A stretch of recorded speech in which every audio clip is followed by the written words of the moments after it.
ഈശോ മിശിഹായ്ക്ക് സ്തുതിയായിരിക്കട്ടെ. കൃപയുടെ നീർച്ചാലുകളിലേക്ക് പ്രിയപ്പെട്ടവരെ വീണ്ടും ഈശോയുടെ നാമത്തിൽ സ്വാഗതം. ഒരു പ്രാവശ്യം കൂടെ ഷാലോം ടെലിവിഷനിലൂടെ നമ്മൾ വചനം കേൾക്കുകയാണ്. ഈ ശുശ്രൂഷകൾ എത്രയോ ആയിരങ്ങൾക്കാണ് പ്രയോജനമാകുന്നത്.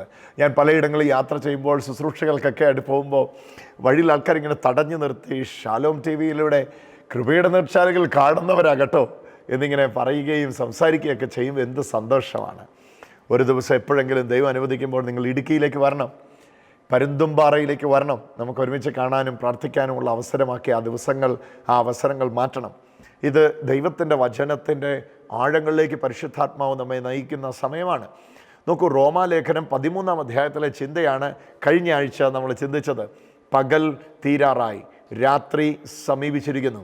ഇരുട്ടിൻ്റെ പ്രവൃത്തികളെ ഉപേക്ഷിക്കുക, പകലിൻ്റെ ആയുധങ്ങളെ ധരിക്കുക. ഇരുട്ടിന് പ്രവൃത്തികളുണ്ടെങ്കിൽ പകലിന് ആയുധങ്ങളുണ്ട്. ഇരുട്ടിന് പ്രവൃത്തികളുണ്ടെങ്കിൽ പകലിന് ആയുധങ്ങളുണ്ട്. ഇരുട്ടിൻ്റെ പുറകിൽ പിശാചാണെങ്കിൽ വെളിച്ചത്തിൻ്റെ പുറകിൽ, പകലിൻ്റെ പുറകിൽ കർത്താവാണ്. വെളിച്ചത്തിൻ്റെ ആയുധങ്ങൾ നമുക്കായി അവൈലബിൾ ആണ്. ദൈവത്തിൻ്റെ മുഴുവൻ ആയുധങ്ങളും നമുക്ക് യേശുക്രിസ്തുവിൽ നൽകപ്പെട്ടിരിക്കുകയാണ്. അപ്പോൾ ഇതെല്ലാം നമ്മളിങ്ങനെ കേൾക്കുമ്പോഴും ഒരു വലിയ സന്ദേഹം മനസ്സിൽ തോന്നിയേക്കാം. ബ്രദറെ, എനിക്ക് പകലിൻ്റെ മകനായി ജീവിക്കണം, എത്ര ശ്രമിച്ചിട്ടും കഴിയുന്നില്ല. എന്നിൽ പല സന്ദർഭങ്ങളിലും ശാരീരിക മോഹങ്ങൾ ആധിപത്യം സ്ഥാപിക്കുന്നു. പകലിൻ്റെ മകനായി ജീവിക്കുവാൻ ഞാൻ ആഗ്രഹിച്ചിട്ടും എന്നെ വിടുന്നില്ല, എന്നെ സമ്മതിക്കുന്നില്ല. അപ്പോൾ ഇവിടെ എങ്ങനെയാണ് ഈ പകലിൻ്റെ മകനായി ജീവിക്കുക, വെളിച്ചത്തിൻ്റെ ആയുധങ്ങൾ ധരിക്കുക, ഇരുട്ടിൻ്റെ പ്രവൃത്തികളെ പരിത്യജിക്കുക, പാടെ ഉപേക്ഷിക്കുക, ത്യാഗപരമായ ഒരു തീരുമാനം എടുക്കുക? ഇതെല്ലാം എങ്ങനെയാണ് സാധിക്കുന്നതെന്ന് ഈ ഒരൊറ്റ ചെറിയ വാക്യത്തിലൂടെ നമുക്ക് മനസ്സിലാകും. റോമാക്കാർക്ക് എഴുതിയ ലേഖനം 13-ാം അധ്യായത്തിൻ്റെ 14-ാമത്തെ വചനം, chapter 13 of Romans, verse number 14, 13 versus 14. പ്രത്യുത ക്രിസ്തുവിനെ, യേശുക്രിസ്തുവിനെ ധരിക്കുവേൻ, ദുർമോഹങ്ങളിലേക്ക് നയിക്കത്തക്ക വിധം ശരീരത്തെപ്പറ്റി ചിന്തിക്കാതിരിക്കുവേൻ. 3 കാര്യങ്ങൾ ഈ വചനത്തിലൂടെ പറയുകയാണ്. പ്രത്യുത ക്രിസ്തുവിനെ, കർത്താവായ ക്രിസ്തുവിനെ ധരിക്കുവേൻ. ഈ ഒരു കാര്യം പറയാൻ ഈ ഒരു എപ്പിസോഡ് മതിയാകില്ല. ക്രിസ്തുവിനെ ധരിക്കുവേൻ. ഇതൊരു ആപ്ലിക്കേഷനാണ്. ഇത് ദൈവം നമ്മോട് ആവശ്യപ്പെടുകയാണ്. ക്രിസ്തുവിനെ ധരിക്കുക. ആരെയാ ധരിക്കേണ്ടത്? ക്രിസ്തുവിനെ ധരിക്കുക. ക്രിസ്തുവിനെ ധരിക്കുകയോ, വസ്ത്രം ധരിക്കുക, കോട്ട് ധരിക്കുക, ഇതൊക്കെ കേട്ടിട്ടുണ്ടല്ലേ? പക്ഷെ ക്രിസ്തുവിനെ ധരിക്കുകയോ എന്നാണ് ഇവിടെ പറയുന്നത്.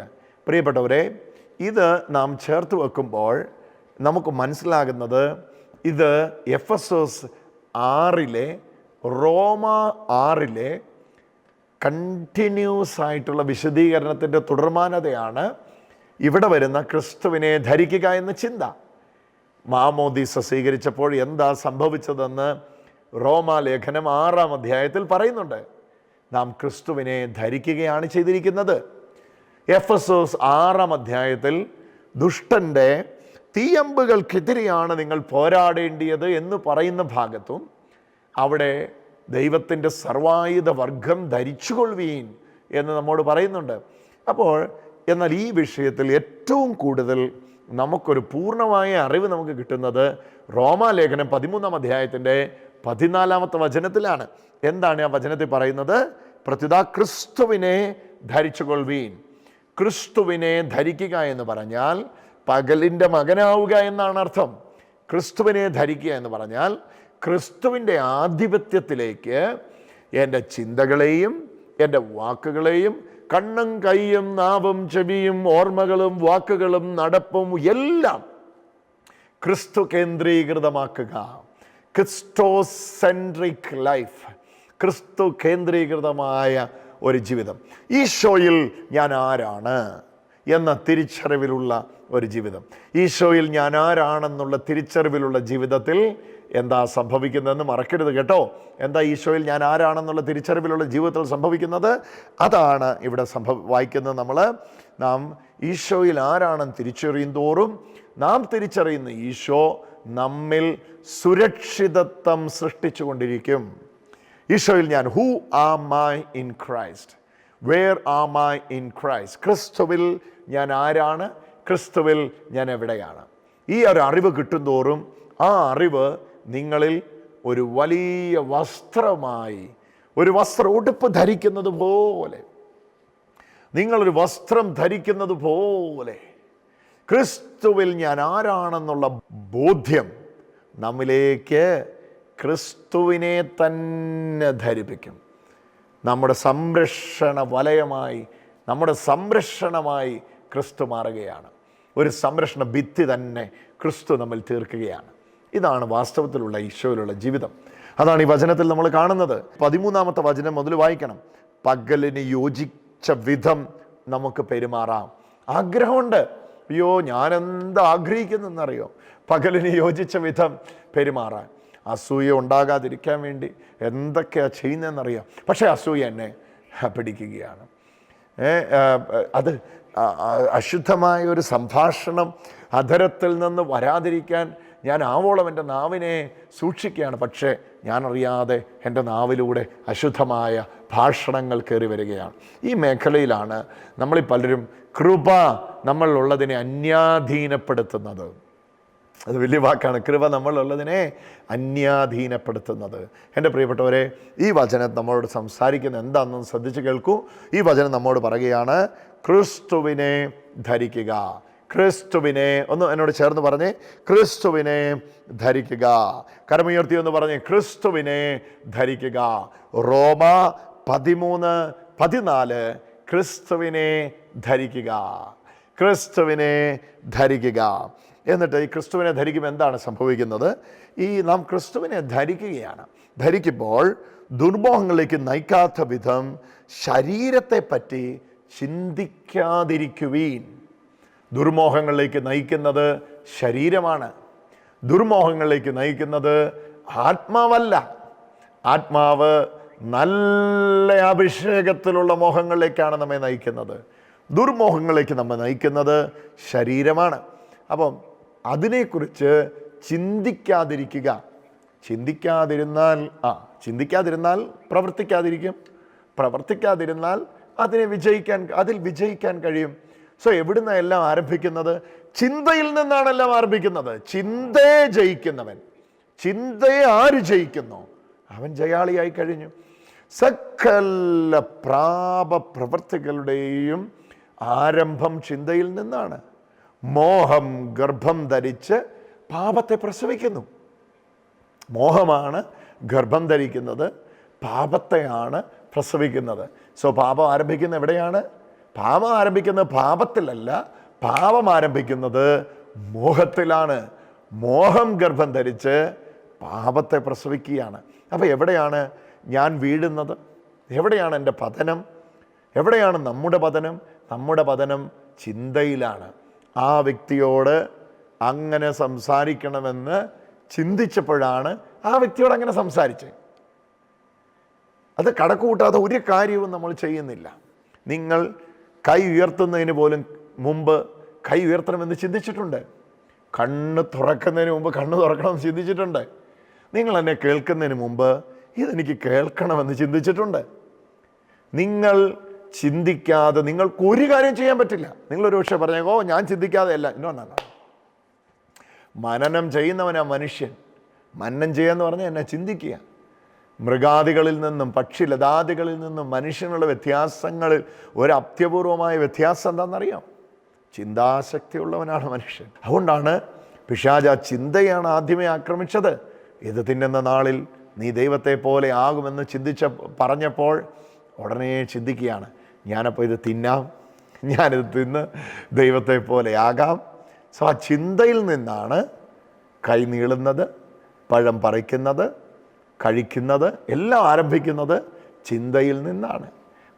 നോക്കൂ എവിടെയാണ് പ്രശ്നം വരുന്നത്? ചിന്തയിൽ നിന്നാണ്. അപ്പം ചിന്ത ആരുടെയാണ്? ശരീരത്തിൻ്റെയാണ്.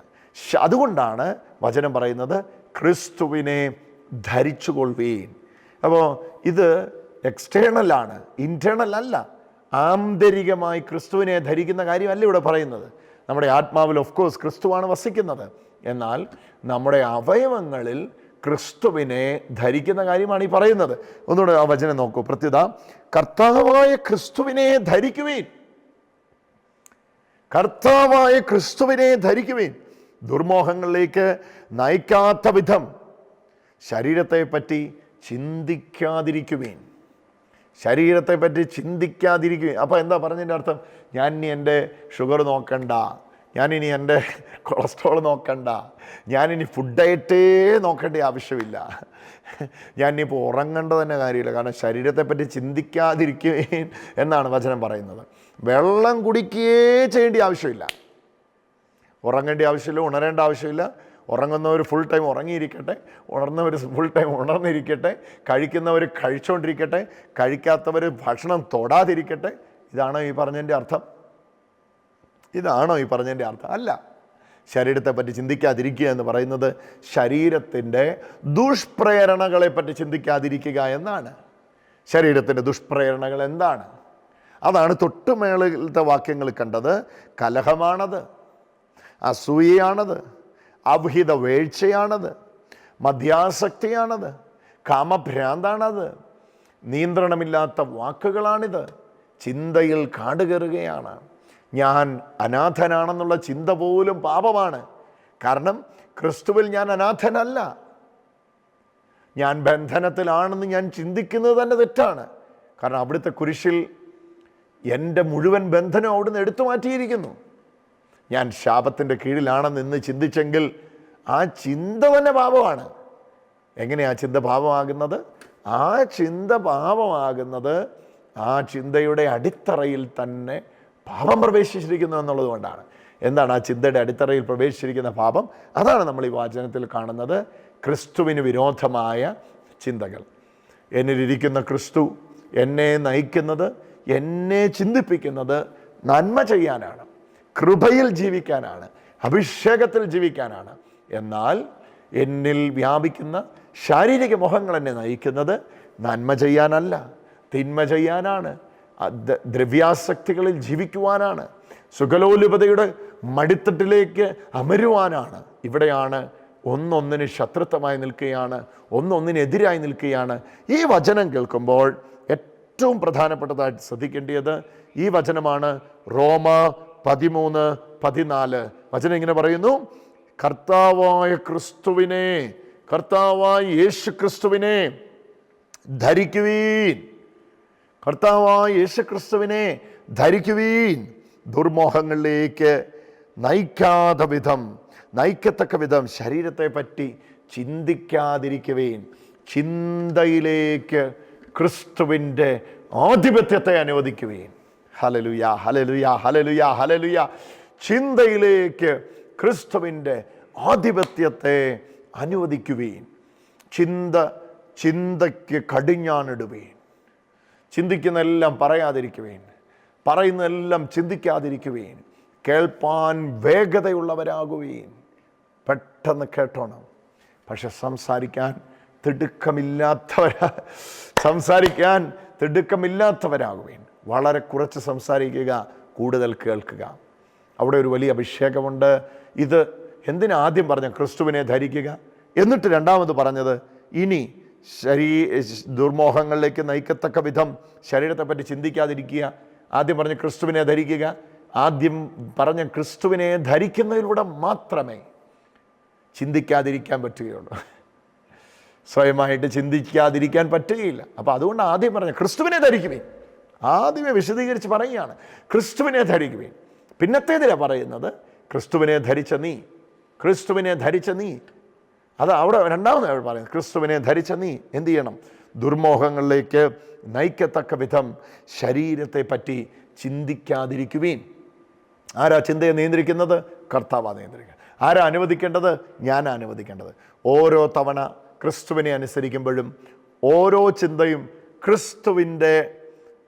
ക്രിസ്തുവിനോടുള്ള അനുസരണത്തിൽ പിടിച്ചടക്കുമ്പോഴും, ഇതാണ് എൻ്റെ ചിന്തയ്ക്ക് മാക്സിമം എത്താൻ പറ്റുന്ന ബോർഡർ, ആ അളവുകോല്, ആ തൂക്കുകയറ്, ആ മെഷർമെൻറ്റ്. അതാരാന്നറിയാമോ? ക്രിസ്തുവാണ്, ക്രിസ്തുവിലാണ്. അപ്പോൾ അവിടെ നിന്നുകൊണ്ട് നമ്മൾ കാണുകയാണ്, ക്രിസ്തുവിലുള്ള ജീവിതത്തിൽ ഞാൻ അങ്ങനല്ല, ക്രിസ്തുവിലുള്ള ജീവിതത്തിൽ ഞാൻ ഇങ്ങനെയാണ് എന്നെ എൻ്റെ ദൈവം തിരഞ്ഞെടുത്ത് ഇങ്ങനെ ആക്കിയിരിക്കുന്നു. എന്തിനാണ് എൻ്റെ ദൈവം എന്നെ തിരഞ്ഞെടുത്ത് ഇങ്ങനെ ആക്കിയിരിക്കുന്നത്? ആ വചനം നോക്കൂ. യേശു ക്രിസ്തുവിനെ ധരിക്കുവീൻ, ദുർമോഹങ്ങളിലേക്ക് നയിക്കത്തക്ക വിധം ശരീരത്തെപ്പറ്റി ചിന്തിക്കാതിരിക്കുവീൻ. ശരീരത്തെപ്പറ്റി ചിന്തിക്കാതിരിക്കുവീൻ. ആ പദം ഒന്ന് കേൾക്കൂ. ശരീരത്തെപ്പറ്റി ചിന്തിക്കാതിരിക്കുവീൻ. കാരണം നിങ്ങളുടെ ശരീരത്തെപ്പറ്റി കർത്താവ് ചിന്തിക്കുന്നുണ്ട്. അതുകൊണ്ടാണ് പറയുന്നത്, നിങ്ങൾ ചിന്തിക്കാതിരിക്കും, നിങ്ങൾ വിട്ടേക്ക്. നിങ്ങൾ ക്രിസ്തുവിനെ ധരിച്ചിട്ടുണ്ട്. ക്രിസ്തുവിനെ ധരിച്ച നിങ്ങളെ എത്തിക്കേണ്ടിടത്ത് എത്തിക്കുക എന്നത് കർത്താവിൻ്റെ ഉത്തരവാദിത്വമാണ്. ഇന്ന് ഈ വചനം കേൾക്കുമ്പോൾ എൻ്റെ പ്രിയപ്പെട്ടവരെ, 2025 നമ്മെക്കുറിച്ചുള്ള ആത്യന്തികമായ ദൈവത്തിൻ്റെ ഉദ്ദേശം എന്നാണെന്നറിയോ? വിശുദ്ധിയിൽ ജീവിക്കുക എന്നുള്ളതാണ്. നമ്മുടെ ആത്മാവിൻ്റെ രക്ഷയെ ബാധിക്കുന്ന ഒന്നിലും ഇടപെടാതിരിക്കുക എന്നുള്ളതാണ്. അതിനപ്പുറത്ത് ഒരു കാര്യവും ദൈവം നമ്മളിൽ നിന്ന് ആഗ്രഹിക്കുന്നില്ല. മറ്റൊന്നിനാലും തൃപ്തരാകുവാൻ ദൈവം നമ്മോട് ആവശ്യപ്പെടുന്നില്ല. അനുരഞ്ജനമില്ലാത്ത ഒരു വിശുദ്ധീകരണത്തിന് നമ്മെ തന്നെ സമർപ്പിക്കുക, ക്രിസ്തുവിനെ ധരിക്കുക. അത് ആവർത്തിച്ച് പറയാം, ക്രിസ്തുവിനെ ധരിച്ചിരിക്കുന്നുവല്ലോ. അത് പിന്നെ പറയുമ്പോൾ എഫെസോസ് ലേഖനത്തിൽ പറയാം, ക്രിസ്തുവിനെ ധരിക്കുന്നതിൽ യവനനില്ല, യഹൂദനില്ല, ഗ്രീക്കുകാരനില്ല, വിജാതീയനെന്നില്ല, എല്ലാവരും ക്രിസ്തുവിൽ ഒരു ശരീരമാണ്. ഈ ക്രിസ്തുവിനെ ധരിക്കുക എന്ന് പറയുന്നത് ഒരു ദിവസം കൊണ്ട് സംഭവിക്കുന്നതല്ല. ഓരോ ഇപ്പോൾ ഉദാഹരണം പറയാം, എൻ്റെ കണ്ണിലേക്ക് ഞാൻ ചിന്ത കൊണ്ടിരിക്കുകയാണ്. എന്താ എൻ്റെ കണ്ണിലേക്ക് കൊണ്ടിരുന്ന ചിന്ത? നോക്കൂ, എൻ്റെ കണ്ണിലേക്ക് ചിന്ത കൊണ്ടിരിക്കുകയാണ്. ഞാൻ ക്രിസ്തുവിനെ എൻ്റെ കണ്ണിൽ ധരിച്ചിരിക്കുന്നു. എനിക്കിതേ കാണാൻ പറ്റുകയുള്ളൂ. ഞാൻ ചിന്തയിലേക്ക് ക്രിസ്തു, എനിക്കിതിനെക്കുറിച്ച് ചിന്തിക്കാൻ, എൻ്റെ നാവിലേക്ക് ക്രിസ്തു, എനിക്കിതേ പറയാൻ കഴിയുള്ളൂ. എൻ്റെ കയ്യിൽ ക്രിസ്തുവിനെ എനിക്കിത് ചെയ്യാൻ കഴിയുള്ളൂ. ഇത് എനിക്ക് സംസാരിക്കാൻ കഴിയുള്ളൂ. നാവ്, കണ്ണ്, കൈ, ചെവി, ഇന്ദ്രിയങ്ങൾ, ആന്തരിക അവയവങ്ങൾ, ബാഹ്യാവയവങ്ങൾ മുഴുവൻ ക്രിസ്തുവിൻ്റെ ആധിപത്യത്തിൻ്റെ കീഴിലേക്ക് വരുന്ന ജീവിതമാണ് ക്രിസ്തുവിനെ ധരിക്കുന്ന ജീവിതം.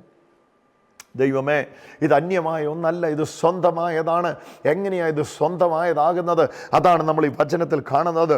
ദുർമോഹങ്ങളിലേക്ക് നയിക്കത്തക്ക വിധം ശരീരത്തെപ്പറ്റി ചിന്തിക്കാതിരിക്കുകയും. ഹല്ലേലൂയ. പിന്നെ എന്തിനെപ്പറ്റി ചിന്തിക്കണം? നമ്മളിരിക്കുന്ന ക്രിസ്തുവിനെ പറ്റി ചിന്തിക്കണം. അത് അരുത്, ഇത് ആകാം. എന്തിനെ പറ്റി ചിന്തിക്കരുത്? ശരീരത്തെ പറ്റി ചിന്തിക്കരുത്. പിന്നെ എന്തിനെ പറ്റി ചിന്തിക്കണം? നമ്മളിരിക്കുന്ന ക്രിസ്തുവിനെ പറ്റി ചിന്തിക്കണം. ക്രിസ്തുവിനെ ധരിക്കുവീൻ. ആ പദമാണ് വീണ്ടും വീണ്ടും പറയുക, ക്രിസ്തുവിനെ ധരിക്കുവീൻ. ഇന്ന് ഈ വചനം കേൾക്കുമ്പോൾ ഏറ്റവും ആഴമായിട്ട് നിങ്ങളുടെ ഉള്ളത്തിലേക്ക് തറച്ചു കയറേണ്ട പദമാണ്, ഞാൻ ക്രിസ്തുവിനെ ധരിച്ചിരിക്കുന്നു. Hallelujah, hallelujah.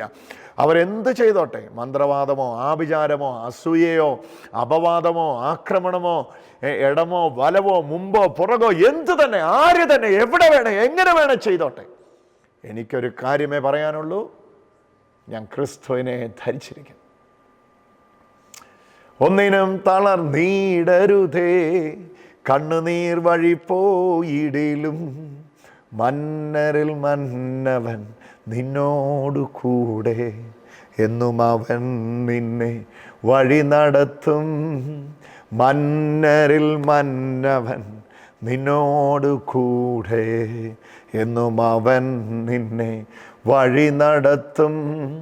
സ്തോത്രഗീതം പാടുക നീ മനമേ, കർത്തൻ ജയം നൽകിടും നിശ്ചയമായി. എൻ്റെ ക്രിസ്തുവിനെ ധരിക്കുകയാണ്.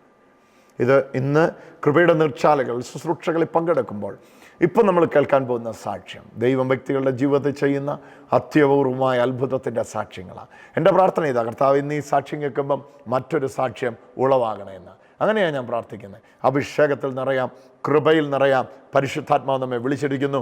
ഇത് കൃപയുടെ നീർച്ചാലുകളിൽ വ്യക്തികളുടെ ജീവിതത്തിൽ കർത്താവ് ചെയ്യുന്ന വലിയ അത്ഭുത സാക്ഷ്യങ്ങളുടെ നിമിഷങ്ങൾ. നിങ്ങളിൽ ആർക്കാണ്, ഇത്രയും മക്കൾ വരുന്നത് ഞാൻ ചോദിക്കാം, നിങ്ങളിൽ ആർക്കാണ് ഈ ആക്സിഡന്റിന് ശേഷം ഒരു നെർവിന്റെ ഞരമ്പിന്റെ തകരാറ് മൂലമുള്ള ദോഷം അനുഭവിക്കുന്നു? ഒന്ന് കൈ ഉയർത്താമോ? ആരാ നിങ്ങളുടെ കാര്യം? അതെ. എന്താ പേര്? ജോർജ്. ഒരു നെർവിന്റെ തകരാറാണെന്ന് ഡോക്ടർ എടുത്തു പറഞ്ഞിട്ടുണ്ടോ? ഈ ഒരു വശം അല്ലേ? ഒന്ന് വിശ്വസിക്കുന്നു.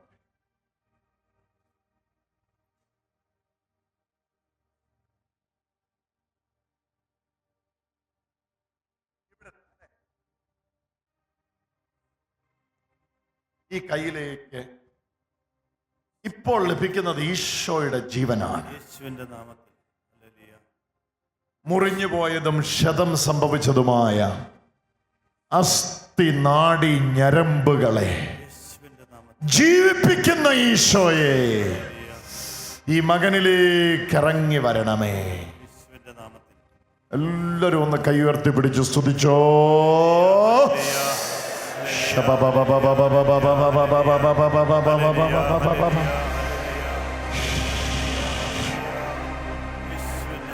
വെറുതെ ഉയർത്തിക്കോ, യേശുവിന്റെ നാമത്തിൽ ആമേൻ. ഉയർത്തിക്കോ, ചുമ്മാ ഉയർത്തിക്കോ, നന്നായിട്ട് ഉയർത്തിക്കോ.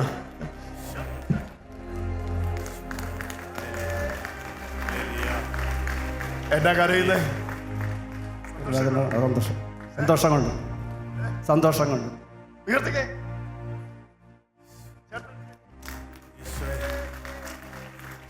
ഇത് ആക്സിഡന്റില് ഇവിടെ വേണോ പോയി അടിക്കുന്നേ?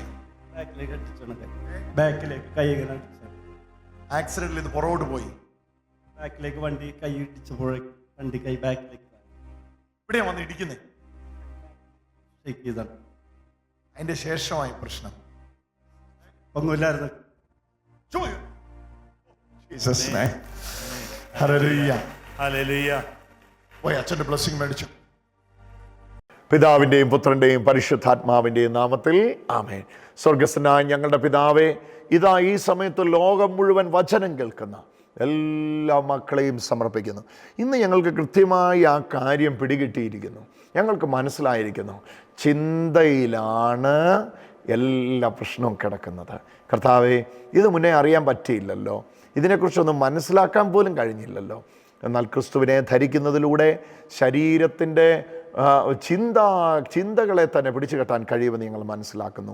മാമോദീസയിലൂടെ ക്രിസ്തുവിനെ ധരിക്കുന്ന അവസ്ഥയിലേക്ക് പ്രവേശിച്ചിരിക്കുന്ന ഞങ്ങൾ അനുദിന കൂദാശ ജീവിതത്തിലൂടെ ക്രിസ്തുവിനെ ധരിച്ചവനാണെന്നുള്ള ബോധ്യത്തിൽ വളരുമ്പോൾ ആ ക്രിസ്തുവിനെ ധരിച്ചു എന്ന ആ ബോധ്യം ഞങ്ങളിൽ ഉളവാക്കുന്ന വലിയ അത്ഭുതം വ്യക്തികളുടെ ജീവിതത്തിൽ അതിശയമായി മാറട്ടെ എന്ന് പ്രാർത്ഥിക്കുന്നു. പരിശുദ്ധ അമ്മേ, അമ്മ ക്രിസ്തുവിനെ ധരിച്ചവളായി ഞങ്ങൾ അമ്മയെ കാണുകയാണ്. അമ്മയുടെ ഓരോ വഴികളിലും അമ്മ സകല പ്രശ്നങ്ങളെയും നേരിട്ടത് ക്രിസ്തുവിലുള്ള സന്തോഷത്തിലാണല്ലോ. എൻ്റെ ഹൃദയം എൻ്റെ കർത്താവിൽ ആനന്ദിക്കുന്നു.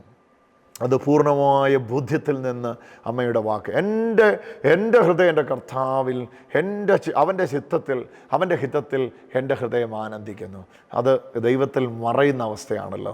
ഈ സമയത്ത് ലോകം മുഴുവൻ ഈ വചനം കേൾക്കുന്നവർ ഒരുപാട് പ്രതിസന്ധികളിലൂടെ കടന്നു പോകുന്ന മക്കളുണ്ട് കർത്താവേ. ദുഃഖിതരുണ്ട്, പീഡിതരുണ്ട്, നാനാ ക്ലേശങ്ങളിലൂടെ കടന്നു പോകുന്നവരുണ്ട്. ഇന്ന് ഒരാശ്രയം, ഒരാശ്വാസം തേടി അലയുന്നവരുണ്ട് നാഥ. എല്ലാവരുടെ മേലും പരിശുദ്ധാത്മാവിനെ പകരണമേ.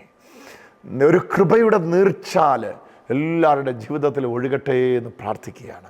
പരിശുദ്ധ അമ്മേ, ദൈവമാതാവേ, സകല വിശുദ്ധരോടൊപ്പം യോസേപ്പ് പിതാവിനോട് ചേർന്ന് സകല സ്വർഗീയ മാലാഖമാരോട്, സ്വർഗീയ ഗണത്തോട് ചേർന്ന് കർത്താവായ ക്രിസ്തു വഴി സമർപ്പിക്കുന്ന ഈ പ്രാർത്ഥനയിൽ അത്ഭുതങ്ങൾ നടക്കട്ടെ എന്ന് പ്രാർത്ഥിക്കുക. രോഗസൗഖ്യങ്ങൾ ഉണ്ടാകട്ടെ എന്ന് പ്രാർത്ഥിക്കുക. ഈ വചനം ഹൃദയങ്ങൾക്ക് ആശ്വാസമായി മാറട്ടെ എന്ന് പ്രാർത്ഥിക്കുകയാണ്. സ്പർശിക്കണമേ കർത്താവേ. ഹല്ലേലൂയ, ഹല്ലേലൂയ, ഹല്ലേലൂയ, ഹല്ലേലൂയ. ഒന്ന് ശ്രദ്ധിച്ച് പ്രാർത്ഥിച്ചേ നിങ്ങൾ ഇരിക്കുന്നിടത്ത്. ഹല്ലേലൂയ, ഹല്ലേലൂയ, ഹല്ലേലൂയ, ഹല്ലേലൂയ, ഹല്ലേലൂയ, ഹല്ലേലൂയ, ഹല്ലേലൂയ, ഹല്ലേലൂയ.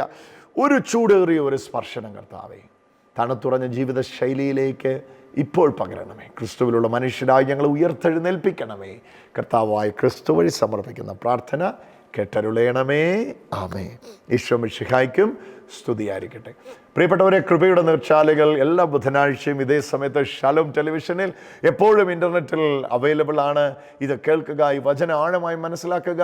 നമ്മുടെ എല്ലാ ജീവിതത്തിൽ ഒഴുകട്ടെ കൃപയുടെ നീർച്ചാലുകൾ.